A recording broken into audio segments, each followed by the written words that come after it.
Hello, Candace. Not you again. Me again. Remember our last oil change? Your boyfriend said he knew a guy who knew a guy. None of those guys knew what they were doing, including you, Todd.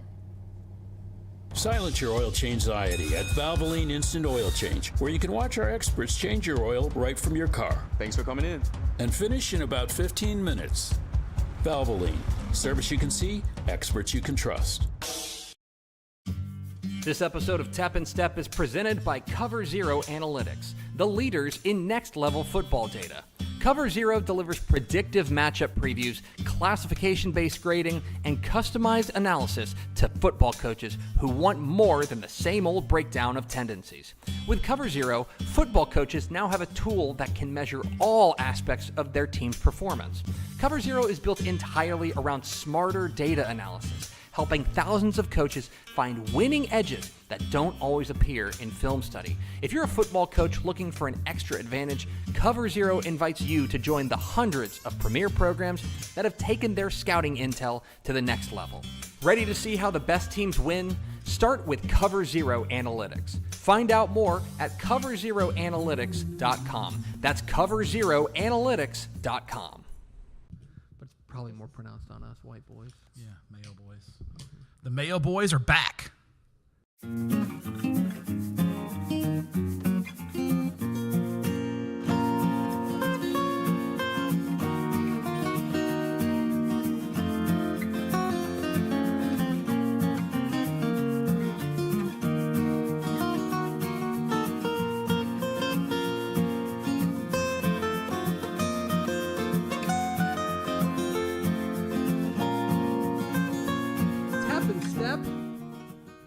Your premium Texas high school football podcast from your friends at Dave Campbell's Texas Football and TexasFootball.com. I am the Tep, Greg Tepper. And I'm the Stepp, Matt Stepp. It's premium because of content, not premium because of price. Because we've slashed prices. Thanks in large part to, not thanks in large part, thanks entirely to Cover Zero Analytics. Thanks entirely, 100% to Cover Yeah, Zero. if you are listening to our voices because of Cover Zero Analytics, we'll get to them in a moment. But we'll discuss them in a moment. This is your Class 5A preview edition of Tep and Step.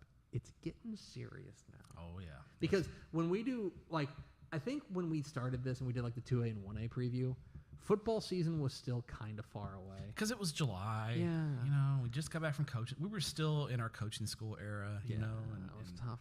And now it's coaching school era? And now it's football. We're in double digits, and football is 2.5 weeks away. In 2.5 weeks. Everyone's practicing. Yes, everyone's practicing as of today. And in 2.5 weeks, we will be at a season-opening Thursday night football game. Hot diggity damn. And one of those people who will be at an opening night Thursday high school football game, I presume, is our producer, Vianney Moreno. Hello, Vianney Moreno. Hi, guys. In focus. I am in focus. Very in focus. Very in focus. Very much. I feel, okay, quick thing. I think last year we recorded all of the previews back to back. Didn't we? It was remote because I was. Yeah. They were all remote. I was in Canada for 6 weeks. I know I was at one of the kickoff events. I was in Houston or Austin. That's right. That was before we were really committed to the studio. But we're committed to the studio. You know why? The studio because we're committed to you, the viewer. Coming up here in just a moment, an absolutely insane look at Class 5A, an irresponsibly deep look. If you thought 4A was bad. Oh, brother. Man. That's coming up here. There's more teams in 5A than any other classification. That is true.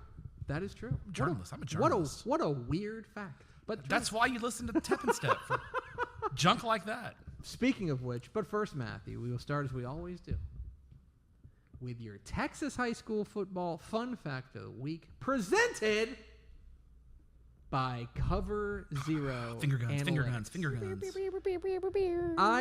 I think that Cover Zero Analytics is probably the answer to most high school football questions. If you have a question about high school football, you can ask us, and we'll be okay. We can probably give you an answer. Yeah. But you know who can give you a better answer? Jacob McNeil and those boys at CoverZeroAnalytics.com. Yeah. Give them a call. And to reset, this podcast, this show is free all season because of them. Because of the goodness of Cover Zero.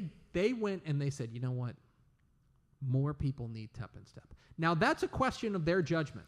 I've never questioned their judgment except in this regard. That's like the one time. But I will say, thank you. What you can't question is their ball knowledge. Oh, they are ball knowers. They have ball knowledge going crazy. They have ball knowledge on fleek. CoverZeroAnalytics.com. Really hip. CoverZeroAnalytics.com. By the way, they're an analytics. I guess I should say they're an analytics company. So call them if you're a Texas high school football coach who wants to take your team to the next level. Those are actual copy points. Game breakdowns, self-scouting, tendencies, everything you would need from a data management standpoint for your Texas high school football team. Those guys got you covered. They'll do a demo. Reach out to those. What's the website? CoverZeroAnalytics.com. Yeah, go over there. Give those guys. Reach out if you need to get in touch with those guys. We can help you get in touch with them. We know. We'll connect you. They'll do a demo for you for free. For free.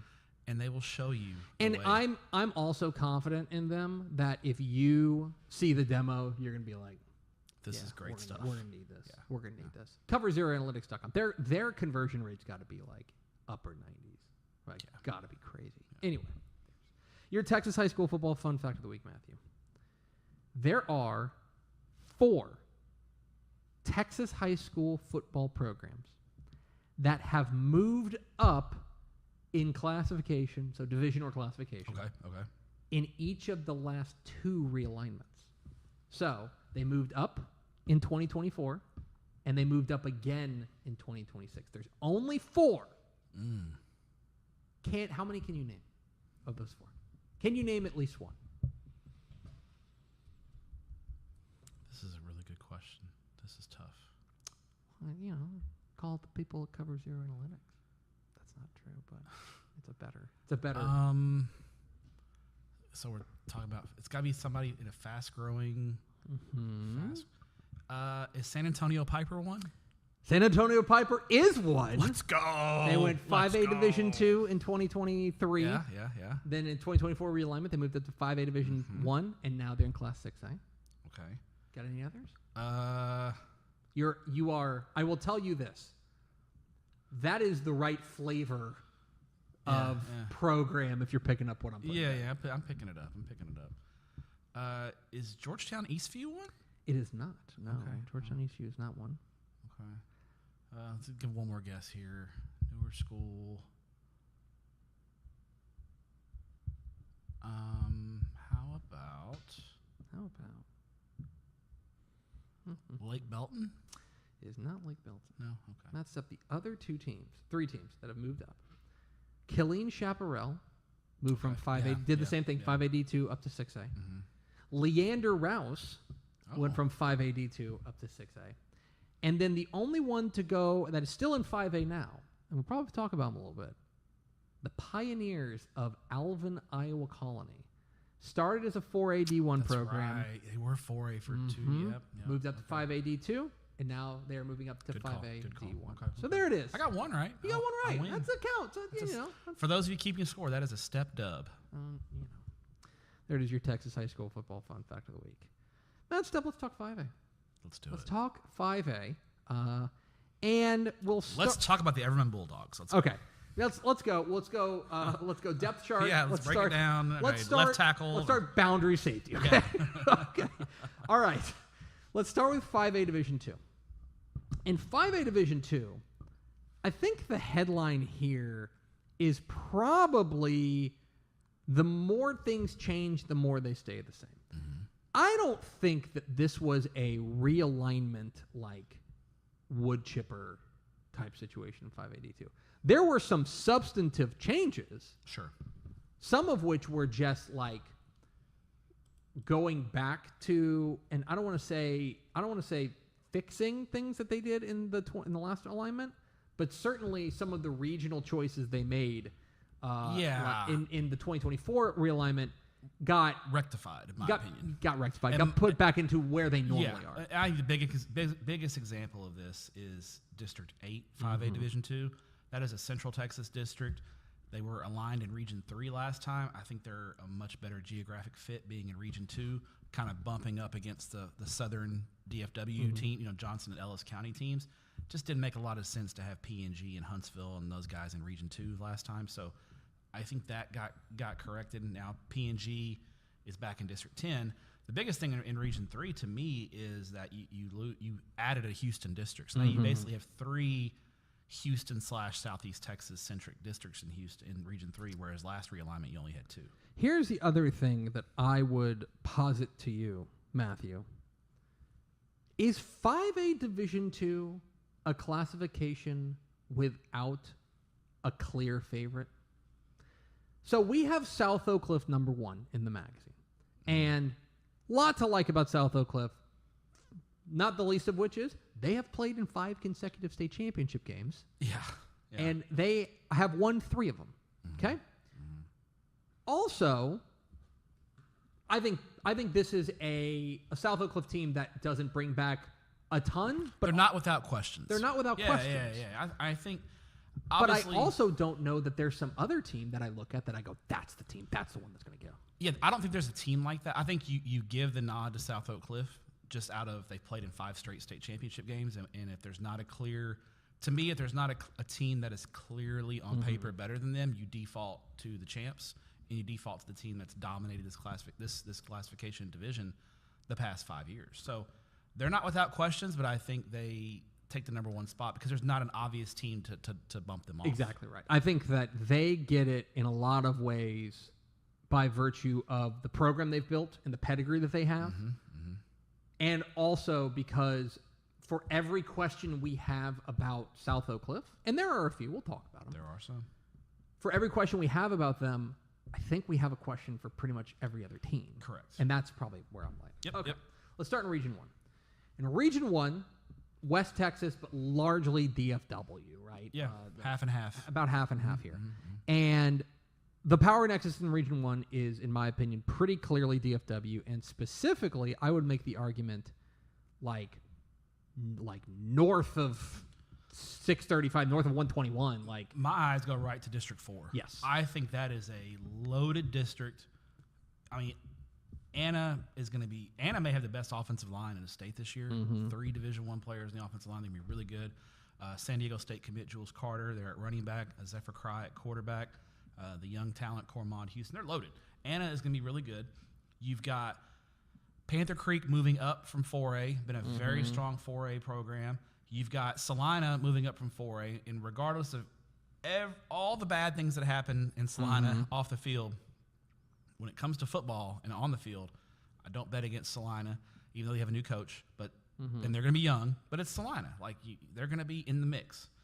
Frisco has one of the best running backs in the state in Brendan Lacey, the LSU commit. I think Denison is a real sneaky team, loaded sophomore class. And the mystery box here is Prosper Richland. Yeah. Let's not forget what Walnut Grove did right out of the bat. Right at 12-1 back-to-back years in their first years. Who's to say Prosper Richland can't duplicate that? Yeah, I think that there are like one of those 2 really good teams missing. There's 6 You teams. just named 6 teams right there. Let's be real. One of those teams is going to end up disappointing. They're going to not just by virtue of the way things break, whether it's injuries or whatever. One of them's going to. But even then, you are going to, even if one of the teams falls off the face of the earth, there's still going to be one good team left out of the playoffs. Yeah, this is at the very least. tough district with a lot of good football teams, and I think the winner of the region comes out of this district. You do? Yes. Okay. Yeah. Now, I'm a moment on Anna, because you mentioned Anna. This is a team that I think that you're right. Last year in what was, I think you could probably call. They still had Ziondre Williams. Yes. And so they had a lot. They were kind of replacing a lot of the pieces around him, and they still got to the 3rd round last year. So. But I think they're going to be. I mean, this is going to stun you, but I think their offense is going to be pretty good. Like, who'da thunk that Anna's offense is going to be pretty good? But I actually think, even though the numbers don't bear it out, they only got 3 starters back on defense. Some of the guys they have on defense, like that Cam Pettijohn, linebacker spot, they've got some dudes on the defense that I really like. the question is going to be, I think this is going to be a district that really, a lot of teams that want to wear you down. Sure. And so I wonder who's got gas left in the tank in week 10, week 11, Especially getting into the play. going this gauntlet of a schedule. You're going to have to play a really tough schedule week in and week out in this district. There's not a lot of those gimme games. There's a couple, but and that kind of the scheduling and how things break, is going to be a big key in District 4, kind of how the schedule breaks. One more in this district, but a moment on Salina. Obviously, we talked about all the off the field issues. Mark Bindle taking over there at Salina. Big Mark Bindle fan. Love that guy. We are big Mark Bindle guys. Yeah. They are there. It does feel like everything is happening all at once, in the sense that not only all the off-field stuff and the coaching change, but also moving up to 5A, and also absolutely hammered by graduation. Extremely young football team. So yeah, it's going to be a retooling year, but I think you discount Salina at your own peril. Here's the reason why I think I'm a little the one team. There might be one other team that I want to talk about outside of this, but the one team that gives me a little bit of pause before like christening the winner of District 4 as the champion or as the team to beat in the region. Argyle does live here. Yes, and we're still talking about a team with Julian Caldwell at receiver. Hayes Hackney is now over at Argyle, going to be their quarterback. They are going to be a really, really good football team, and they're going to be a regional contender without question. Yes. And so if you're going to want to win Region 1, you're going to have to go through Argyle at some point. You're going to have to go through Argyle. The question I have for them is going to be on the defensive side. They're going to be younger on the defensive side. Yeah. Offense, unless there's just something I'm not seeing, I think their offense is going to be one of the best ones in Texas. They're going to score points. They're going to score. The question is going to be on the defensive side and how quickly they grow up. I also think, well, let me ask you a question. All right. How are we feeling these days about what old Todd Dodge is doing at Lovejoy? Because last year, a disappointing year. Yeah, and usually Todd Dodge teams have that year 2 bump. They had a year 2 regression. Yeah. Now, I think I think that this year's team will be more talented across the board, but I still think they're relatively young. So I've got Lovejoy 3rd in district. Behind Heritage. Colleyville. I mean, that sophomore quarterback, Lane Vargas, he started one game as a freshman, threw for 405 yards and 6 touchdowns. Watched him in 7-on-7. They're going to be just fine. Colleyville Heritage is going to be still really strong. The real interesting thing in District 3 is that race for the 4 seed. Yeah. I like the Colony right now, but Grapevine, I think, is going to be much improved, so it'll be fun to watch that battle for the 4th spot. The other team I want to talk about, and this is with all due respect to the El Paso district, where I think I like Del Valle as I like Chapin. You like Chapin? Yeah, it's a lot of questions in the El Paso. Andrus dropped down. If Andrus would have stayed 5, I think Andrus would have been the favorite. I think they you're dropped right. down. I like Chapin. Del Valle lost the El Paso. And so that's going to be a huge loss for Del Valle. It's a huge loss for us being Jake Fetty fans. Yeah. But looking forward to watching him at Arizona State. There is a team in the Panhandle that I would, as your financial advisor, I would encourage you to buy a little bit of stock in. Do you remember who was a guy talking about Paladuro a whole lot last year? Do you remember that? It doesn't ring a bell. Some jackwagon in a backwards hat was talking a lot about Paladuro early. Well, they won their district last year. 10 wins. 10-2. But the Paladuro Dons bring back 10 starters from last year's team. And I think more importantly, they bring with them now a firm belief that this is all right in front of them. They can beat any team in front of them. You remember Paladuro in the second round of the playoffs played Anna and lost 38-35. They are right there in it. So I think there's a belief that they can play with and beat the DFW teams. I'm not sure they believed that last year. I would agree. And I think they're at that point now. And they've got their guy, Julian Deuce Reese at quarterback, and then Kyron Brown, the Texas commit at receiver. They've got playmakers all over the field. Paladuro's going to be really good. And a team, if you're looking for a hipster team, watch out for Wichita Falls Legacy. Oh. I think there is a arrow pointed way up for Wichita Falls Legacy. As a sleep, not a regional contender, but you're looking for a hipster team to kind of break through and get into the playoffs. Went 2-8 last year, but brings back a ton from last year's ball club. There's a chance Legacy and Wichita Falls Memorial, Week 11, Friday night, are playing for the 4th playoff spot. Yeah. Memorial Stadium will be rocking if that happens. Yeah. All right, over to Region 2. Region 2 is where South Oak Cliff lives, and it's time to talk about the champs. Time to talk about the 5-time state finalist, 3-time state champ. Woo! 3 times Todd. And again, like, I know we mentioned it. I think we mentioned it on the state championship game preview, but I think it's just worth saying, like, guys, teams don't make 5 state championship games in a row. The list is a very short list. And the teams that do make 5 consecutive state championship games, they are not Dallas ISD teams. No. They are not Houston ISD or Fort Worth or San Antonio or Austin ISD teams that make 5 consecutive state championship games. Like, what Jason Todd and his staff have built is really remarkable. Now, I want to talk, first of all, before we get into my questions, I want to talk about things that I really like about this team. Okay. For the first time, maybe at any point during this run, I don't have any questions about quarterback. No? Yeah. We knew that Kevin Jennings was going to be the quarterback on the first to 2021 team, but they were coming off a second-round playoff loss. So they we thought Kevin Jennings would be good, but he obviously took a huge step his senior year. They've got a state championship quarterback returning. Yeah. In Dunny Williams. Who, by the way, took that step last year. Like, he was they won because their team was excellent. And also, they won because the thing that they could do in 2025 that they couldn't do in 2024 was throw the ball consistently. Yeah, he won the job in the summer.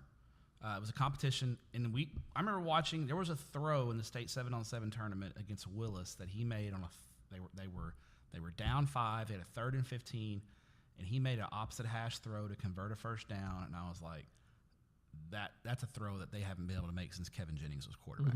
That play, and you could see his confidence every game grow last year. And then you come out the box and you beat North Shore to open the season, and you just the sky is the limit. So yeah, he's been very good. I think he's going to be a college football player at some point. He's really developed, and they've done a good job. This is a guy who they've developed in their program. This is a guy who as a sophomore was the JV backup. He was B team quarterback as a freshman, and he has been in their program, and he has developed, and they've worked with him. And it's just one of those things we talk about it. Sometimes you can't tell as a freshman what they're gonna. Every kid's development's a little bit different. He developed in their program, and it's a credit to their coaching staff for helping to develop him. And they have a state championship quarterback on their hands. I think their offensive line's gonna be pretty good, usual. Brian Swanson, Yeah. and one of the best coached offensive lines in the state. Defensively, like a lot of the pieces they've got back, Isaiah Udom. The middle of the defense, I think, Yes, is the spine of the defense. Yes, yeah. Cody Smith at linebacker. Their interior defensive line is going to be Jadarian really good. Jones is a menace. But okay, the edges are the concerns. Now here's the concerns I have. One, kind of the edges of both sides of the ball. Yeah. Okay? Corners, edge rushers, outside linebackers on the defensive side. And also, for a team with a great quarterback, basically totally unknown at the skill spots. They graduated. They were senior heavy at all the skill spots last year, so they don't have a player, I think, that carried or caught the ball that had over 100 total yards last year. Like it's all new faces. And that's not to say they won't be talent. There's not talent there, and there's not potential there, but potential means you haven't done it yet. So we still got to see it. And I think there will be some growth, especially early in the season. You're opening the season with Randall and North Shore, so there's going to be some growth early on. So those are the questions I think we have with South Oak Cliff: is who's going to be the go-to guy, especially on offense when they need to make a play. Who's going to be that playmaker? I'll give you one more, and it's not okay. I guess I'll just say got a new defensive coordinator. Okay, sure. Their defensive coordinator Kyle Ward, who was kind of the warden of the death row defense that was so fantastic for them. He's off to join the staff at SMU, coaching cornerbacks, I think it is. Well, they promote Dominic Spencer, who was fundamentally like, I don't want to say co-defensive coordinator, but at least assistant defensive coordinator. Yeah, I mean, Ward delegated a lot of the defensive play calling to Spencer. And so this is not some like, oh, wow, like a new voice. How are they going to – the system is going to be largely the same. Yeah. But it is look, you it's fair to point it out. Losing coaching talent stinks. Like, you just don't want to do that. And so, but I think you and I are both big Dominic Spencer guys. I think they're going to be – I don't think you're going to notice a difference. But I do think that you're right. There are questions on the edge. Mm-hmm. I do think they enter as the regional favorites in Region 2. 100%. And now, we can probably stop talking about District 5 now because they're in the Dallas ISD district. Yeah. They've blown through district. I do think Mesquite Poteet got a great – I think Mesquite Poteet is going to be the second place team. Great draw for them. So I expect Mesquite Poteet to take a big step forward. How do we feel about this? And then you have a couple of teams that, like, I think I just kind of want to take your temperature on because I don't know where I particularly stand on them. Okay. One of them is, how do we feel about Terrell? Last year was a breakout year for the Tigers. 12-1. 12-1. Best year, I think, in a long time. Long time. Yeah. Lose a lot. They do. Graduate a ton. Especially on defense. That's the question. And their defense was so good. I think Coach Sedberry we were down at the Corpus Christi clinic in January. He told me that not only did his entire starting defensive line graduate, but the second teamers. Like the top 8 defensive linemen in the program were all seniors and all graduated. In that same district, a team that I think we've wanted to buy in on and they just haven't been able to get over that hump, and now they lose a couple of their big stars, is Texas High. Yeah, a little bit of a retooling year. They don't have the big names they've had in the past. I think they had an opportunity a couple of years ago to make a deep run when they lost to P&G over in Natchitoches, Louisiana, I believe. Still, I think they're going to be in the mix. There's questions in District 6. Everybody, Mount Pleasant, I think, is going to be really good defensively, but their offense held them back last year. Where are they at? Marshall graduated really heavy. I think White House is probably a year. White House in a couple of years is going to be really good, but they're going to go real sophomore heavy this year. So then, staying in the DFW area, I want to talk about District 7 real quick, where I think we have Midlothian Heritage winning the district. Now, I think you're within your rights to say that Timberview can win that district. I like Timberview. I think you're in your rights. I'll say this. I'm interested in Arlington Seguin. Arlington Seguin is intriguing. I'll start with Timberview. Yeah. What they have back, they bring a ton. Yes, back. They do. And they got better as the year went along. They've added a couple of key pieces. A couple of guys moved in that are going to be real key players for them. The year two bump in the system, they settled on they really took the next step last year when they settled on Stephen Hall at quarterback, the sophomore. He started at the end of the year. He's only going to be better. And I think Timberview in the trenches is going to be a lot better. So I like Timberview or Midlow Heritage. Eric Edwards has done a great job there. Yeah. Doesn't get enough credit, taking over for Lee Wigginton and keeping that standard and that train on the tracks there at Midlow Heritage. Seguin is as talented as anyone, especially at the skill spots. I think their ones might have the most talented ones in the district. The questions I have with Seguin are just consistency. They have a nasty habit where they'll play either up to their level of competition or sometimes down to their level of competition, and that worries me in a balanced district where they could slip up. If they play down to their competition, they could slip up and lose a game that could hurt them. So then we can talk about the regional newcomers, which is basically District 8. Yeah. District 8, where this is the district that was over in region kind of wholesale. It was District 11 last District year. 11 last year, or District 10. Moved pretty much wholesale over to District 8, where another team that, like, I think we kind of kept waiting for them to have their breakout. Obviously, a lot of things went a little cattywampus before the season started. But Brenham is... I'm not sure that any team this side of Atlanta has befuddled me as much as Brenham, because every time I feel like I have a read on them, they go and they go and totally exceed my expectations. I think they might be pretty good this year. I mean, they're back-to-back 11-2s. That's the thing. But like they did have that, like Waco University beat the hell out of them. Yes. Like 42, like they blew Brenham out 42-14, and we're like, what's wrong with Brenham? Well, then they go and they get in the playoffs and they nearly take down Iowa Colony. They lose by 1 point. They should have. They should have beat Iowa Colony. So back-to-back 11-2 season years for Brenham. The big key here is all the stuff that happened last year off the field. Well, Jacoby Dixon's back. He's back at Brenham. The OU committed running back. Very shockingly, was like a week or two before the season started, it was announced he was transferring. He went to a private school. Didn't really play a whole lot there last year. I don't know what was going on. It was a weird deal. Situation. He's back in the fold at Brenham, and I think that's huge for them. They do have some questions. They got the young quarterback I like who played last year. I think they got to settle on a couple of receivers, but I think Brenham's the clear favorite in this district. I think they're the clear favorite too. University had some real heavy graduation losses. Their returning quarterback Savoy Nichols moved to Georgia.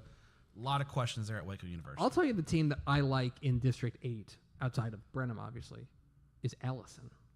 Killeen Ellison. They bring a ton back. Brings back a ton.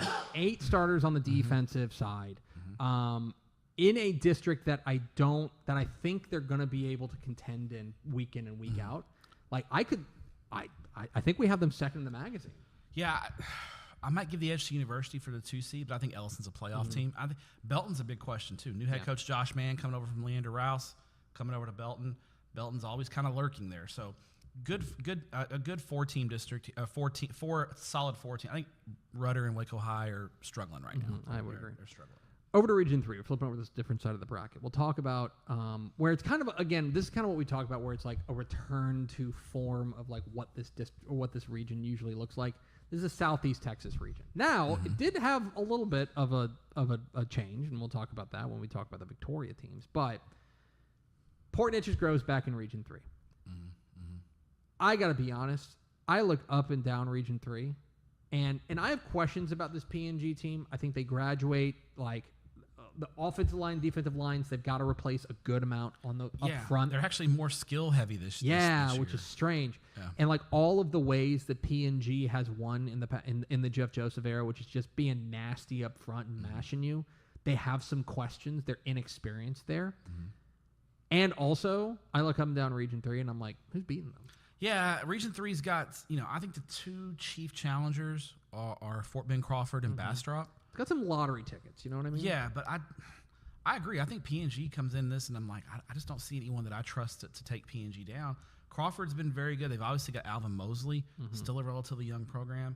Bastrop's got the quarterback, Weston Nielsen, but they got to the third round of the playoffs, but King Bastrop consistently gets stops. And I just don't trust teams like that against PNG. Yeah, look, they've PNG's still got Tyson Henry running the ball. It seems like he's been there for 17 years. Yeah, he is. He's actually the offensive coordinator too. He's working on his master's. They've got weapons. Their skill talent is really good. They feel really good about this. The guy who I believe started the PNG game for them, Jake Ashworth. Yeah. Well, so the quarterback. Oh gosh, the starter got hurt in the first round of the playoffs. Yes. Ashworth started.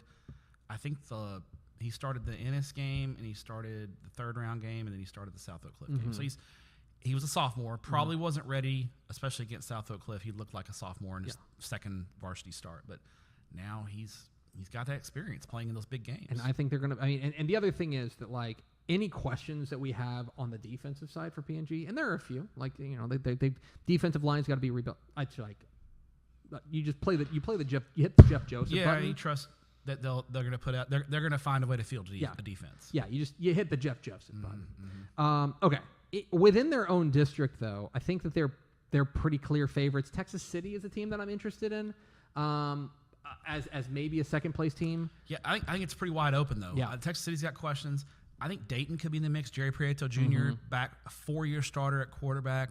Some good things out of Dayton. I think Nederland struggled last year. I think they're going to be one of the most improved teams in the state. So, but I think PNG. I think it's PNG and in the field. I think that's right. Yeah. Okay, so then you mentioned Fort Bend Crawford, a team that played in a state semifinal year ago, regional final last year, lost to Kilgore. And a young program now moving up. There's a few things to like about this team, even moving up. The offense is going to be offense is going to be spectacular, crazy. Yeah. But if I'm going to be consistent with what I've said in the past, which is how do you judge teams that are moving up? It is on the lines. And I have questions about their line play. It's fair. It's a fair question going into the season. Now, I think they're in a district where they'll be fine. Yeah. It's not the strongest district. Fort Bend Marshall's not what they used to be. You got Victoria West coming over from Region 4. The Rosenberg schools have struggled. You got a new school in Richmond Tomas. I think they'll be fine in district, but Crawford's playing they have non-district games against P&G and LaPorte. So we'll know. So we will find out about Crawford. I think it's a great move by Coach Jackson scheduling those games, especially because the district, the way it turned out to be not the strongest in the world, that we're going to get a really good early measuring stick on how Crawford stacks up against these 5A powers. I think District 9 is the most competitive district, as far as top to bottom. The spread between like the number 1 team and like the number 5, even 6 team. Yeah, there's 5 or 6 teams I could see making the playoffs. I think Huntsville comes in, probably Zay Adolph at quarterback's the favorite. Lake Creek's got a new coach, but I'm excited. Coach Melton did an unbelievable job at Kingwood. He's brought a lot of his staff. There's some excitement around Lake Creek. Montgomery's got Keldred Ben at running back, the OU commit. Kingwood Park is always solid. They're always in the mix. Porter's another team that's kind of like Kingwood Park. They're always kind of 6-4, fighting for that 4th spot. West Fork, new head coach Brian Cope is interesting. I think they're going to be an intriguing team. I think there's a good chance West Fork can get their first playoff appearance this year. Yeah, I'll say this about Brian Cope, coach ball clubs. Like, you better be prepared for anything. Yeah, he's a bit of a madman out there. He's a mad scientist, and he's gonna cook it up. And so, like, West Fork is really intriguing. And then might as well, you mentioned Weston Nielsen, probably the most dynamic playmaker in.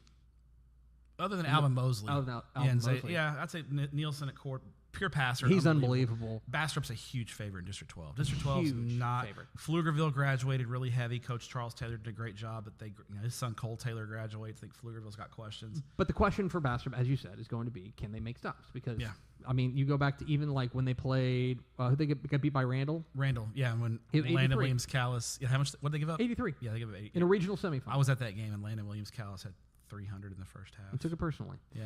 Are we going to break down Austin Lassa, the alma mater of one Harrison Chang? Shout out to Harrison Chang and the Lassa Raptors. Lassa Raptors. Back playing UIL football. Glad to have them back. I think it's going to be it's a tough draw in District 12. Yes. I think it's going to be tough. It's You know what? They could beat Navarro. The alma maters in the Dave Campbell's office, it's either the haves or have-nots. It We is. got like you and Pickle and Kimmy over here. 6A preview coming at you next week. And then you got me and Harrison. And I think Pleasanton's going to be down. We're going to do just 2 hours on Coppell. That's what we're going to do. All right, Region 4. Let's talk about Region 4. Talk about Lake Dallas anymore. Let's talk about Region 4, where they're making the playoffs for you. I'm telling you. I'm Okay. calling it. Here's the thing about Region 4. That is, I think, it's probably the first time that we've been able to say this. There is an undisputed best district in this region. Oh, yeah. And I think you can make an argument it is top to bottom the best district in 582. It's a really good district. I'm not going to shock me if there's 2 District 13 5A Division II teams playing in the regional final. So you have, for those who don't know, Maybe even a sweep in the semifinals. We have have 4 teams. 4 top 10 teams in one district. Okay? That is, we'll talk about 11-6A. We'll talk about like 17-6A. Sure. It's that kind of energy. Bernie, Alamo Heights, Liberty Hill, New Braunfels, right? Dude, I'm not burying Long Creek. New Braunfels, Long Creek, right? New school, you just never know. You just never New school. know. By the way, have you seen the videos of Legacy Ranches Stadium? At Liberty Hill. Oh, man. So- check out their new stadium. It is unreal. So, and everyone, I think, has reason to believe that they are the favorite to win that district and therefore the region. Sure. For Bernie, they won it last year. One of the last 2 years. They won it the last 2 years. Yeah. And brings back, this is a team that had one of their best seasons in recent memory last year. And they did it. They had a coaching change, Yep. and they just kept on trucking. No big deal. Everything came up. They have every reason to believe they're going to do it. Alamo Heights, I think, has every reason to believe that they should win the district and therefore the region. New coach for them. New coach for them. Yeah. New area. Bernie brings back 8 starters on off. Yeah, dude. Grant Sweeney at quarterback, man. Grant Sweeney. 58 touchdowns last year. Grant Sweeney is on he got that dog in him watch list, by the way. Preseason watch list. Alamo Heights. I think Alamo Heights, who's their quarterback's name? They had their running back last year was the real star of the show. But they bring back their quarterback, and I think their defense. They're just a consistent winner. Yes. Like Alamo Heights is always they're like Highland Park in Dallas. You just know they're going to be in the mix. I think Liberty Hill has reason to believe they're going to do. Now, this is the first real test of the new era Split schools now of Liberty Hill. Yeah. A second high school is opened. They're still running the slot T, and the slot T. Is a devil. Thank you. They're going to be. She's learning. They're going to be really good. I mean, like they're the kind of team that schematically has an advantage on a lot of teams, and then also they are just really good at what they do. They're going to run the ball well. They have a system, they believe in it, and that they're bought in. And I then, like New Braunfels. How about New Braunfels? I think they have reason to believe they're The going to win it this year. unicorns. The Unicorns, yes, VNA, the Unicorns. 7 starters back from a regional finalist in 5A Division I, dropping down because of the new school. Yes, Long Creek's depth. It's going to hurt their depth. And New Braunfels graduated 38 seniors, big senior class. But they still have enough in the tank, I think, to be a problem. I think their defense is going to be really good. 7 starters back on I think defense. their defense is Kingston gonna be really Brown, Rocco DeSanto. That's a Rocco linebacker- DeSanto. That's a linebacker name. Yeah. It's a real dude's rock right there. Okay. So that's District 13. And District 13 is pretty clearly the power nexus here. Agree. After that, I think you've got pretty clearly a second best district as well. It's District 15. Yes. Okay? Between Gregory Portland, Mercedes, even Corpus Christi Ray. Yeah, new head coach at Ray, Brian Herman taking over, and he's a slot T guy, but they've got a really good quarterback back, so they're gonna. Do you remember when Les Goad went from Navarro to Buda Hayes Consolidated, and we were kind of like, is they gonna run the slot? And they kind of ran the slot T, but they also ran some shotgun to kind of take advantage of the skill set. Look for Corpus Christi Ray to kind of do a little hybrid type because they've got a really good quarterback. Gregory Portland, this is their year. Like if they're gonna get something done, it's this year. They have a lot back. You know, Brad Davis is a heck of a football coach. Gregory Portland, they've struggled when they go up against the San Antonio. When they go up against Alamo Heights, Bernie, they kind of get bodied. Is this the year that they kind of break through there? Well, they bring back Carter Dominguez, the quarterback spot, who was sensational for them last year. And I also think they're going to be really good kind of in the front 7 defensively. I think you're right. If it's going to happen for Gregory Portland, it's probably this year. I'm also very interested in Mercedes. Like, They were 11-1 last year. 11-1 last year, obviously into a tougher district now. And I think they'll help them in the Yes. playoff. I think they'll be a little bit more battle. They may finish 3rd, but they'll be more battle tested. They're going to be in that kind of Corpus, that kind of coastal Bend Valley district type thing. I think they can win the district. Really? Where's that game? That's the question. Where's the Gregory Portland Mercedes game? Who could possibly know that? I know a great website. Yeah. I can find that out. And then, by the way, you mentioned Ray. I'm excited to see what they're able to do. Here's the other thing. So then there's It's in Gregory Portland. Okay. Well, G-Port's gonna be the favorite. Yeah. Okay. October 9th. District, and then there's District 16. Want to go watch? You can go to Corpus and watch. Don't threaten you with a good time, right? What day of the week is that? It's Friday. We'll see. Mission Veterans Memorial is my favorite in District 16. Agree. Roman Reina, Yeah. big time quarterback. Dog. The great David Gilpin, a head coach there. He knows how to work with great quarterbacks. He does. I think they're the favorite, although I think that Sharyland, UNT alum also. that Sharyland and Sharyland Pioneer game is going to probably be Caw. for second place. I think Sharyland. Yeah, and Sharyland Pioneer. yeah. The Snakeskin Classic. Yeah. that's their rivalry game. I love the it. Snakeskin Classic because Sharyland is the Rattlers and Pioneer is the Diamondbacks. So they play. Oh, that's pretty Their cool. game is the I like Snakeskin that. Classic. Yeah. There's always great rivalry names in the Valley. You got the Tanako Bowl, the Snakeskin Classic. I'll tell you this though, 14-582. I don't think there's a regional contender in it, but I think that is going to be Hella competitive. buddy. The district champ's going to have 2 district losses. Like it's going to be, Yeah. it's And really it tight. always ends up like this. Yes. There was one year it was San Antonio ISD 5A where like going into week 11, we had like a 6-way tie for first or something. It was just, everybody was like 5-2 going into the last week. So I think Harlandale's my pick yeah, there. Harlandale moving into this district is huge for them. I think I think you're looking at Harlandale and Sam Houston kind Yeah. of fighting it out in that district. All right, Matt Stepp, 5A Division 2. Give me your regional picks and your state championship pick. All right, Region 1. I'm gonna go Anna over Paladuro. Ooh, that's a fun. Anna over Paladuro. That's a fun regional. pick. Region 2. I'll go Sock over Brenham. Okay. Region 3. Give me PNG over Fort Bend Crawford.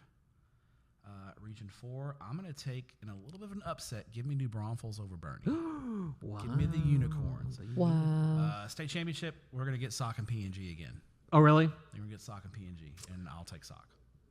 But But it'll be close. Wait, when was the last time it was Sock and PNG? In the state, Sock and P&G, 2023. they've played in the playoffs 4 years in a row. Yes. The last 2 years, it was in the regional round because they were in the same region. That was my first state championship. Was Sock and 2023? PNG? Yeah, 2023. I think When Sock, P&G got revenge on South Oak Cliff? Yes. Yes. I think Sox dominated P&G the last 2 years. I think if they did play in the state, I think it'll be a much more competitive football game. I would take Sock, but I think it'll be a very, very much more competitive game. Region 1, I like Argyle.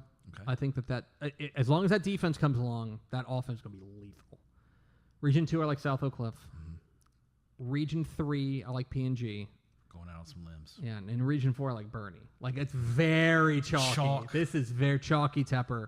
And in a state championship game, just to be different, Okay. I'm going to go with South Oak Cliff over Bernie. Okay.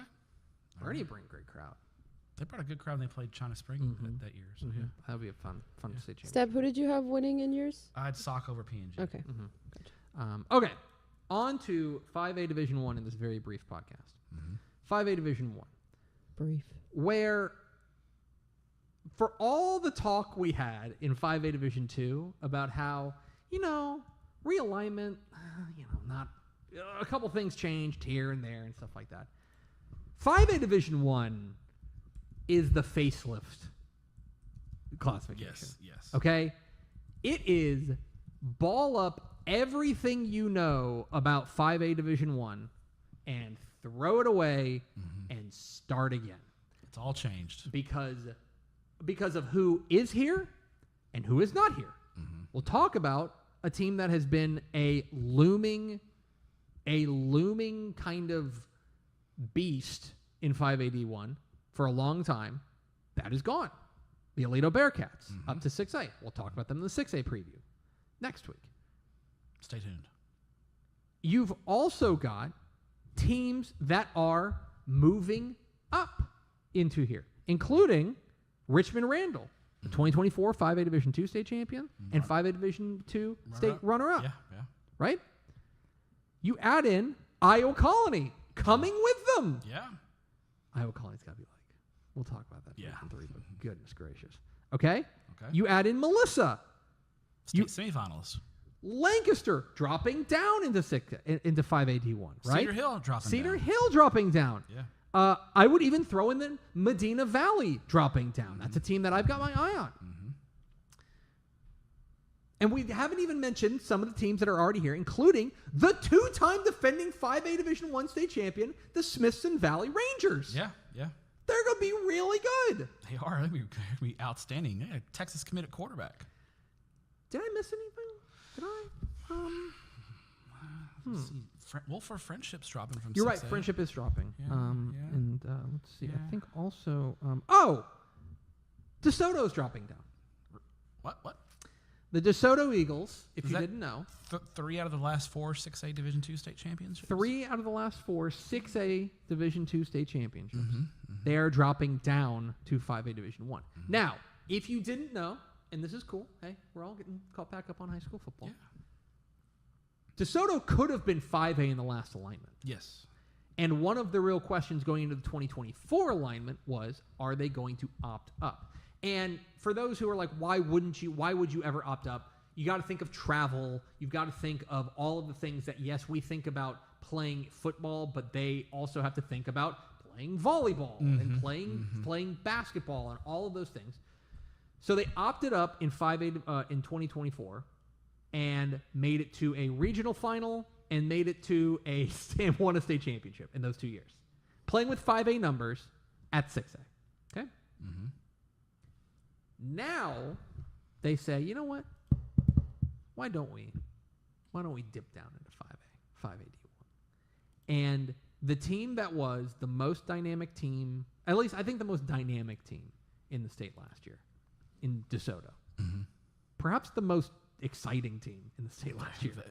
They were not exciting. lack for excitement, yeah. They're now in 5AD1.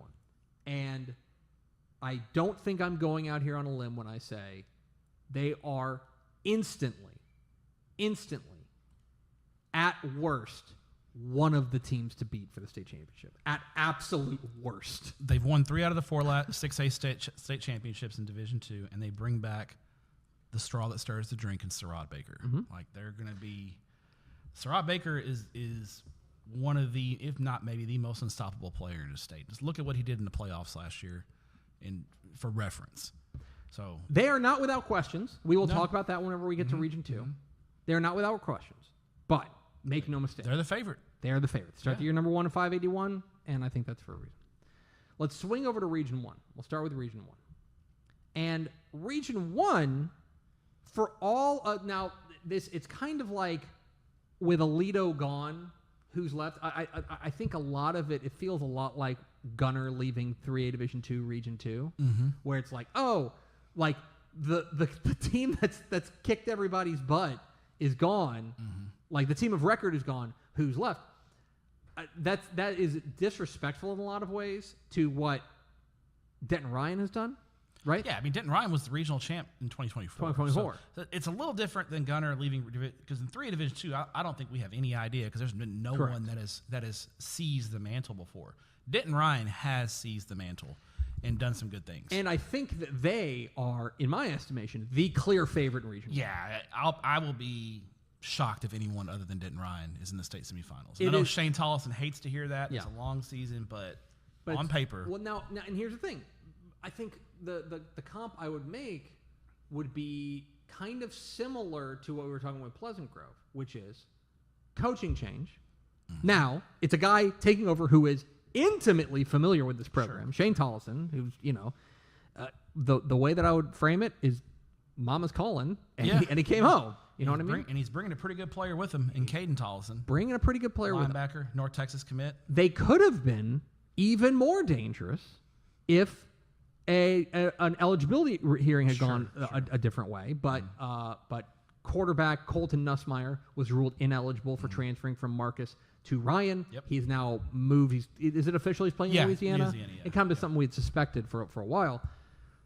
They are still going to be really, really, really they're good. Loaded. They're going to be. Their defense is going to be nasty, nasty business. They're going to be. They're a team that I think is the clear favorite. Offensively, I think they're going to play a sophomore at quarterback. Maybe some growing pains early when you're playing a sophomore, but by the end of the year, I think they'll be cooking.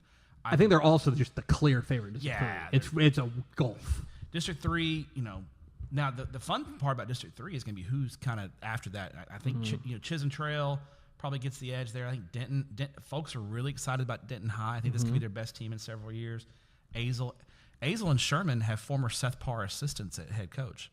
So former Anna offensive coordinator Wilson Rigg is the Anna head coach. Azle head coach, and former Anna defensive coordinator Efren Ramos is the Sherman head coach. So when Azle and Sherman play, we'll call it the Seth Parr Bowl. Yeah. The clearest threat, I think, to Ryan, and the team that I think is most likely to see them, I don't know if it would line up this way in a regional final, but I think Abilene it would be regional if they both finish as number one seeds. Yeah. I like this Abilene team a lot. They beat Ryan in 2023 in the playoffs, and they got a quarterback. Tristan Beal. Yeah, very good quarterback. They got a quarterback. That's going to take them a lot of the way. I think, though, I will say that whereas for Denton Ryan, I think it's pretty smooth sailing for them in District 3. There are a couple landmines in District 2. Yeah, District 2 is always a very competitive district, top to bottom. Tascosa is always solid. Lubbock Monterey is going to be really good. Friendship dropping down from 6A.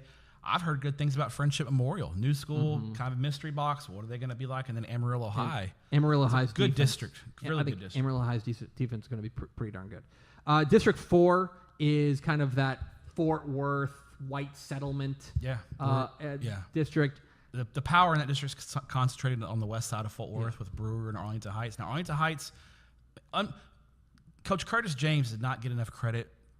Taking a Fort Worth ISD school to the third round of the playoffs last year, 11-2. Crazy. What an unbelievable year for them.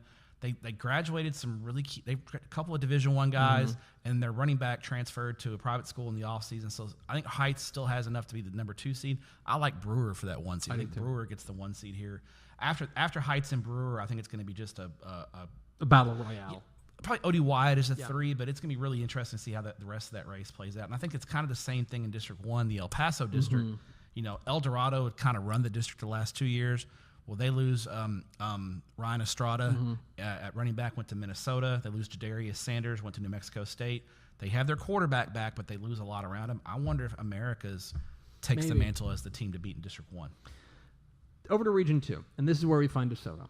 This is the fireworks factory. And let me tell you something. It's easy to look at this and be like, oh, it's the DeSoto region. You're right, it is. But also, take a look at our top 25 in 5A Division 1, and you will find 9 teams. 9 in Region 2. 9. Loaded. Starting with DeSoto. And let's start with the 6A Division 2 state champs. They've got that dude in Sherrod Baker. Yeah. The Texas Tech commit has been absolutely outrageous. He was the most... I'm not sure I have ever seen a player hit a different gear in the playoffs like Sherrod Baker did last year. It was special. It was fun to watch. It was this is gonna sound, it was Cedric. It reminded me a little bit of Cedric Benson. And I was just a kid when Cedric Benson was doing it for Midland Lee, but I just had that same feeling like they're just not going to lose with him. And I thought the South Lake Carroll game that would be the game, and it started out a little rough early, but man, Sherrod Baker got cooking and just got better. Kind of like Cedric Benson, kind of just wore you down, and in the fourth quarter, you just didn't want to tackle him anymore. Here's what I'll say, because I wrote I wrote about Sherrod Baker in the magazine for the 5A Cover Boy story, and Claude Mathis. If you don't know, I guess there's people who don't know. Claude Mathis is still like the all-time leading rusher in Texas State history, like Texas State University. Yeah. Like, he was an unbelievable running back. State champion running back at Bartlett. Yeah, unbelievable. And like. And he is a guy who will tell you, he's like, I'm hard on running backs. Yeah. I am brutal on running backs. And he will just tell you, he's like, this cat is just different. This cat is just crazy different. They are also, I think, now they've got to find a quarterback. Legend Howell is gone. They got to find a quarterback. That's a question, because it can't just be Sherrod Baker as good as he has been. No, and I think you can't ride that for 16 games, No. Especially Baker's running style. Correct. I think you've almost got to try to hold him and almost put him on a pitch count in the regular season. But let me tell you something. Their defense is going to have some freaking war daddies on the defensive side, especially the front seven. Yeah, that defensive line with Big Juicy, Big Adrian Redmond. Yeah. That's his nickname, Big Juicy. Adrian Redmond. Yeah, and then King Thibodeau. Yeah. Aiden Minor. Yeah. Their defense, and then you add in like their linebacker Quentin Billings. They are going to be front seven is going to be nasty. Yes. The question is with DeSoto, aside from quarterback, which by the way, if it get a pinch, Sherrod Baker can play some. They're just going to put him at they're going to make the whole play now. But receiver, very young at receiver. You graduate. Booby Feaster went to USC. You're going to have young guys there at receiver. Secondary also, I think, is going to have some question marks as well. Youth in that area as well. But DeSoto, I don't worry about DeSoto finding guys in the secondary. That's traditionally a program that's produced top-notch guys in the secondary. This is I think a real compliment to DeSoto and how highly we think of them. I think they're the clear favorite in District 8-5A D1, and that is despite the fact I think 8-5A D1 is going to be a lot of fun. Yeah, I mean, Cedar Hill's got Jalen Brewster, the number one defensive tackle. I think Lancaster and Steven Jackson. We are on record as being Steven Jackson guys. Yeah, Captain Jack, they're at Lancaster. He's going to do a great job. I think they're underrated as well. I even think like teams like, Mansfield Summit brings a ton back. Midlothian is always a solid. This is a good district. It's a very good district. Even Burleson Centennial is always a tricky team to play. But it's funny because they were not the regional finalists from a year ago because they weren't in this district or they weren't in this region. Instead, you've got I think you've got 2 other state semifinalists in here. You have 3 teams that made the semifinals last year, 2 teams that made a state championship game because Frisco Lone Star's here. Yes, yeah. And guys, Trey Wright's back. Yeah, Trey Wright's still there. If you didn't know, Trey Wright was only a sophomore last year. 2 more years of him. And And this, and I know that the state championship game didn't go the way that Jeff Rayburn and company were hoping. Sure. No, it didn't. They got put in a rear naked choke by Smith Valley. They got choked. Larry out. Hill could do a coach's clinic just on that defensive game plan. Unbelievable. Just it was a masterclass of defense. He put them in the Dean Malenko Texas Cloverleaf, is what he did. That's a 90s wrestling reference. Google that. They're going to be great. Frisco Lone Star is going to be excellent. Quarterback, linebacker, offensive lineman, they're going to be great. Yeah, loaded. Defensive line, and they lose some playmakers in the defensive backfield too. And their best returning DB transferred to IMG. So, but in their own district, they have another state semifinalist in Melissa. Yeah, Melissa. moving up to Division I. Now, I don't think they bring back the kind of star power that Lone Star. No, but Melissa, the strength for Melissa is opposite of what Lone Star. Melissa's strength is in the trenches. Yes. Like offensive, defensive line, Melissa wants to punish you and play physical football, and that's their MO. They've got 6A numbers in their program right now, so they're going to try to where Lone Star's not as strong. They're going to try to be extra strong at those spots. The other team that I'm interested in this district is Reedy. They always play. Reedy always gives Lone Star hell. They always play them tough. I don't know what it is about Chad Cole's bunch, but they always They're have him tough. in a vice. Yeah, they're tough. And make them make plays. Lincoln Ham That's a great name. is back at quarterback. He's cooking. Yeah. He's slow roasted. One more time. Lincoln Ham. Slow. Did you just say slow roasting? That's why you come to this podcast. That's exactly right. Got a quarterback. He's going to be really good. I think that district's going to be fun. Lone Star's your favorite. You have District 6, where, hey, like, it's so crazy. Let me just tell you how good this region is. We are now 5-6 minutes into talking about this region. We haven't mentioned Highland Park. Haven't once. mentioned Highland Park. Who, by the way, has a guy who's possibly going to break all of Matt Stafford's records this year. Yes. Buck Randall. The great Buck Randall. Yeah. Is this the best quarterback? Lincoln Ham, Buck Randall. I love that name. I love Buck Randall. Pretty sick. They're going to be, I mean, look, the funny thing about Highland Park, and I know we say this every year, do you know they graduated 60 lettermen? Yeah, but That's just what they do. And then they're like stormtroopers. They'll just bring another 60 in. Another line of guys. Yeah. I think they're going to be really good. They've got that quarterback. And when you got that quarterback, you're going to have a chance. Yeah. Let's talk about Richland a little bit. Okay. Talk about the Mighty Royals. They bring back the alma mater of one Jake Kemp. Shout out Jake Kemp. And Joe Kemp. All 11 starters on defense are back. Yeah. Now, it wasn't a great defense last year. No. Be honest. Be The real. defense was not great. But they were should young. be a lot better. Obviously. And they've got a running back, Jay Sean Fat Gibson. His nickname is Fat. UCLA commit, I believe. One of the most underrated backs in the state. He's fun to watch. They got a Cates at quarterback, one of the Cates kids playing quarterback. Richland was a third-round playoff team last year. They're going to be good. I think that like I'm not in the business of picking against Highland Park in district games. No. But Richland can give them a run. And I think that game is at the Birdville Fine Arts Complex this year. So yeah, That'd be fun. get weird on Precinct Line Road. I think that District 7. The biggest question in District 7 is what does West Mesquite look like without Stephen Post. They bring back a lot, but still you lose the leader of that program. I think Crandall's going to be really interesting to watch moving up, but man, fast growth. Crandall's got huge numbers. Jeremiah Douglas, the Vanderbilt committed receiver, really, really good. I'm interested in the Mesquite Skeeters. Ralph Thomas, they are going to play as many as 30 sophomores this year. Oh, my God. That sophomore class is really, really good. Can those young guys get it going? I think there's a chance for them to get into the playoffs this year, and that will jumpstart that program. And you got Tyler Hyde. Maybe Trey Harrelson at receiver. Darius McMiller. Yeah, maybe the most talented team in this district. Questions with Tyler are going to be defense. Correct. They've made a change of defensive coordinator. We'll see how it goes. We know Tyler Hyde is going to score points, but they graduated a 3-year starter at quarterback. But they've got the guys at the other spots to make it happen. So this will be a fun. I actually like Crandall in this district. Oh, Yeah. little on a limb there. A little bit. Over to Region 3. So we'll turn over to the other side of the bracket. And here, you've got a newcomer and a team that Played for a state championship a year ago, won a state championship the year before, and by the way, has a guy who's on the cover of the gatefold cover of Dave Campbell's Texas Football.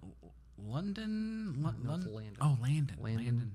Landon Williams Callis. You know what they call him? Landon. That's right. They call him Landon. Call him Landon. His grandmother says call him Landon. Call him Landon. Don't call him. Now. Don't do it. You'll make grandma mad. Now. Don't make grandma mad. They are. Look, okay. He's the most electrifying player in Texas high school football. Not an opinion. Like he's unbelievable. Yeah. Okay. The new Texas committed live on our air last weekend. Hey, there's Sandra. Hi, Sandra. He is electric.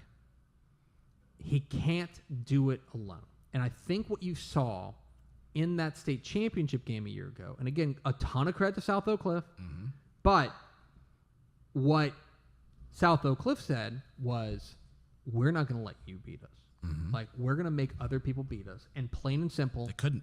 the defense came up with big play over and over and over. They just could not find a way through. For Randall, my question for them is, who's that other piece? Who's that other guy? When they won it, they had Keelan Sweeney. Keelan Sweeney. Keelan Sweeney was rightfully the state championship game MVP. Yes. Rightfully. He was the best player for Randall that day. Yeah. They didn't have that guy last year. Correct. They didn't have it. Do they have it this year? I think the other thing about them is that this is the first time in this run for Randall where we have some questions on the defensive front, because they had war daddies in 2024. Yes, that was the reason. Their defensive line and Yes. Keelan Sweeney were the two key parts to win that state championship. They had some war daddies last year, right? Including Pac-Man Dominguez, the linebacker. I mean in the middle of defense, not the line. Yeah. What's his Noriel's his first name? Noriel Pac-Man Dominguez. Call him Pac-Man.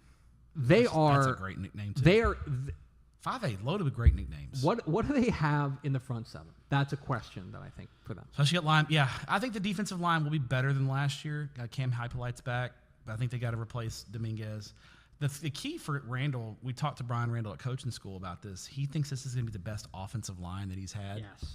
And that's scary. Correct. That's really scary. Because here's the thing about Landon Williams Callis.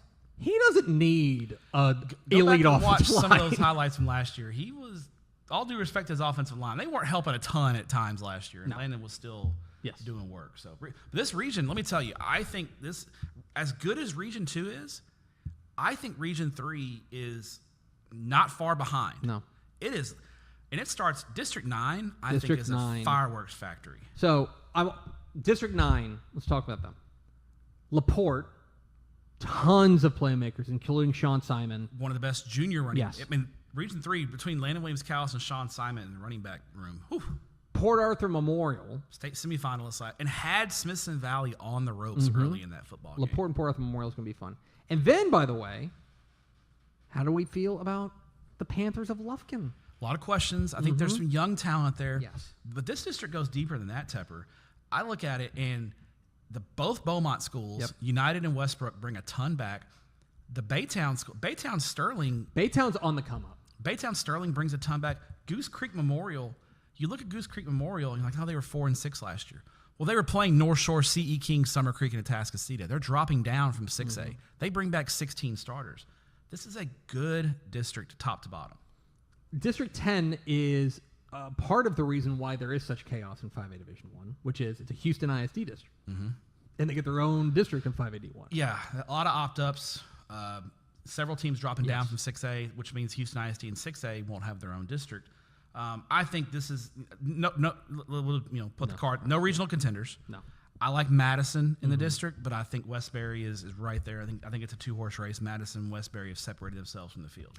So Randall's in District 11, and they are bringing with them the team that has been personally victimized. So for those of you who don't know, the last 2 seasons, Iowa Colony is 24-0 against teams not named Richmond Randall. They're 24-0. Yep. But against Richmond Randall, they're 0-4. Yes. They're the only team they've lost to in the last 2 years. Yeah. And I was at the game in 2024 in the regional final, and it was overtime. They lost in overtime. Correct. Iowa Colony's going to be pretty good, I think. I think that especially The question I think is going to be at the quarterback spot. Yeah, Carson White's transferred over to Fort Bend Hightower. It's a huge loss for them. Defensively, I think Iowa College needs to be pretty good. They've got a lot of guys back. I think their defense is going to be pretty good. But the offense, they did graduate pretty heavy on offense, and it was going to be kind of the Carson White show, and now who's going to step up? But for all the talk about, the newcomers here, the teams in 5A, moving up to 5A Division II, you've got a team in Angleton that, remember, was in a state semifinal 2 years ago. And I think would have been a contender last year had they not had a rash of late season injuries. Angleton was 8-0 cruising into the late in the year. And then in the same game, their number one receiver and their quarterback go down with season-ending injuries within 5 minutes of each other. And it just completely derailed their season. If they can stay healthy, I like a lot of what they've got coming back this year. Wyatt Nealand. Yeah, they're going to be really, really fun. If they can reload, especially in the trenches. And, hey, they have a jammer. They have a jammer. What's the rule? If you see a guy from Angleton and you see that last name Jammer on the back of the jersey, don't kick it to him. Do not kick it to him. Kick it out of bounds. Don't kick to a jammer. No, that's a bad idea. Don't do it. Horrible idea. Yes. All right, District 12. Another fireworks factory. I think this is my most fun district in this region. This district is loaded with depth. It's loaded with depth. It's loaded with top-end talent. Like, if you just want dudes, like you've got it here. Mallory Hartley's favorite team, the official team of Mallory Hartley, the Pflugerville Weiss Wolves. Yes. Second year under their coaching staff. Yeah, I mean, Malcolm Hill actually had a normal offseason this year. He did. He got hired in late June last year. And all he did was go 10-3. Best season in school history. Correct. Got dudes. Their front-end talent, in my opinion, is the best in Austin. Yes. And that's 6A. At any level, yeah. That's Vandergrift, Lake Travis, Westlake included. Yeah. Weiss's frontline talent is the best in the greater Austin area. They're loaded. They are absolutely loaded. They've got, I'll just say it, and Mallory's going to hear this, and she's going to clip it, and it's going to become her new ringtone. Pflugerville Weiss can win the state championship. Yeah. They are that good. They're super, super They are talented. loaded. Yeah. To get there, they will first have to navigate an absolutely brutal district. Yeah, this is with the two teams from College Station, who are always good. A&M Consolidated and College Station. Both of whom beat Weiss last year. I have some questions about College Station, especially offensively. Yeah, College Station they remind me a lot of Midlothian Heritage. Even when they graduate a lot, they still find a way to end up winning 9-10 games just about every year. So I trust that they'll find a way to do it. But this district, I mean, you got Georgetown, really good team as well. You got Colleen Shoemaker dropping down from 6. Shoemaker was 7-3 last year. The rare 7-3 team that missed the playoffs. They're dropping down. Pflugerville Connolly has one of the better quarterbacks that nobody talks about. They were an area around playoff team in 5A, moving up from 5A Division II. This is just a good district. I think Henderson's going to be in the mix too. They were a 5-5 team last year. New head coach, Adam Aaron. Yeah, it's going to be 5. Region 3 is absolutely ludicrous. Over to Region 4, where the conversation has to start with the defending state champs, the two-time defending state champs. Back-to-back. Defending state champs, the Smithson Valley Rangers. Now, there are some questions about this team. Defensive front, they are going to be Who's calling you, Tony? different. I don't know. Someone, probably a close personal friend, asking for money for a campaign. They're going to be young on the defensive front. Last year, like the past couple of years when they have had those absolute war daddies up front. Grown men on the defense. Grown-ass men. Yeah. They probably have some more, but we don't know them yet. That's part of it. Front 7 is just going to be kind of like the linebackers are going to be pretty good. Yeah. They're a good linebacker core.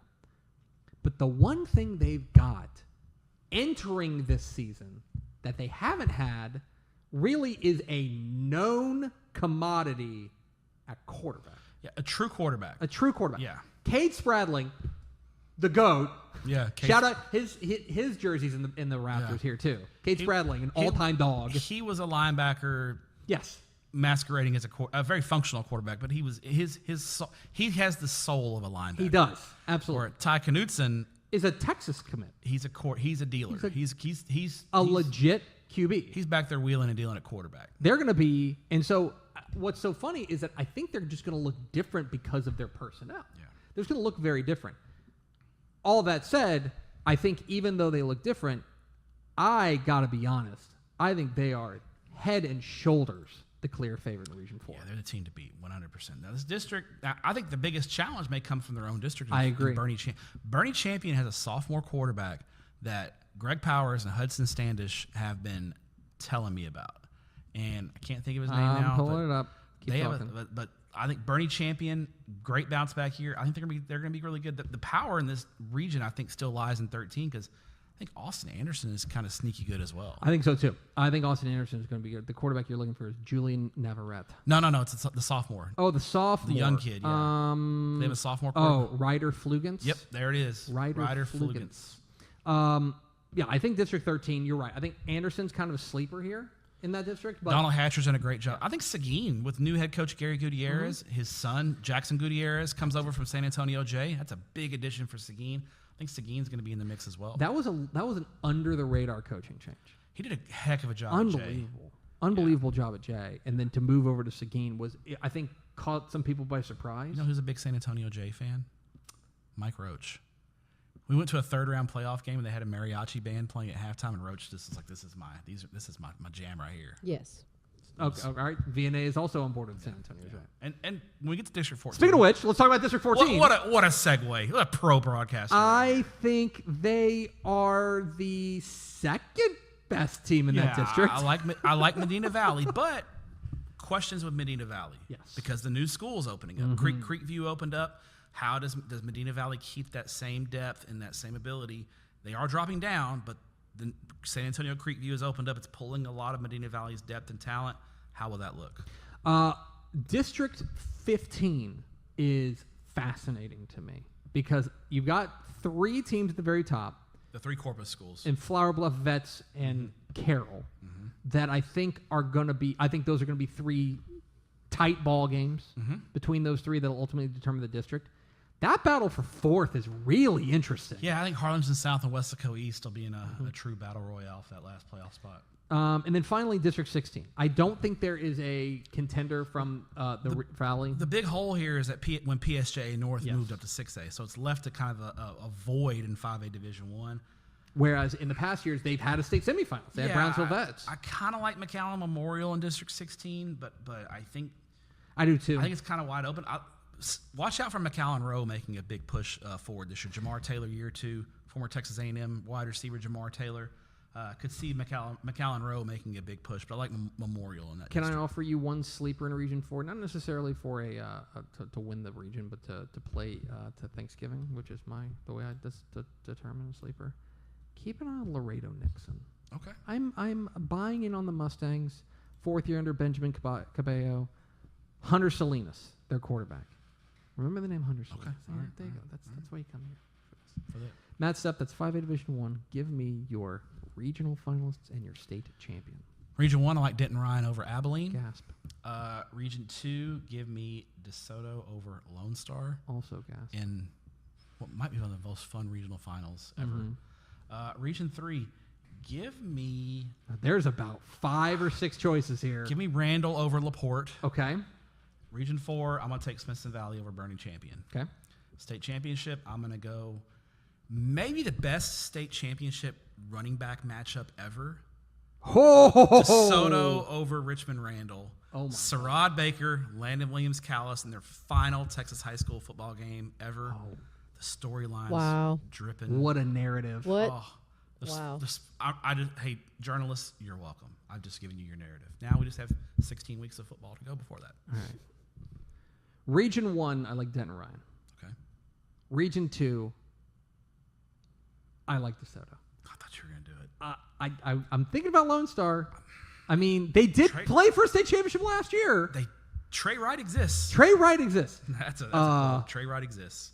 Lone Star DeSoto in like a regional final. Oh, God. That'll be... Oh, my God. Feed families. Chef's kiss. Region 3, I like the Weiss Wolves. Oh, I'm hitting the Weiss button. Okay. Whoa. Okay. And in Region 4, I'm going with Smithson Valley. Okay. And in a state championship game, give me DeSoto over Smithson Valley. Okay. I'm going to go DeSoto over Smithson Valley. All right. Although maybe Smithson Valley will go and put Sarad Baker in the figure 4 leg lock. If they do, I mean, would we be surprised? If Larry Hill pulls that off, Larry Hill, I wouldn't be surprised. If Larry Hill, because who they beat in 24? Highland Park. Highland Park. Which they kind of made Highland Park. They kind of put them in the figure 4 leg lock, in the sharpshooter. If he goes and beats Highland Park, Lone Star and DeSoto. Lone Star with Trey Wright and DeSoto with Sarad Baker. He's the DFW assassin. I think we're gonna have a GOAT conversation. Like, that's crazy run. There you go. Through the 5A preview. Very brief. Not much else to say. Let's go to Vianney Moreno. Find out what Vianney Moreno wrote down. Hi, Vianney Moreno. Brief. Brief is crazy. Okay.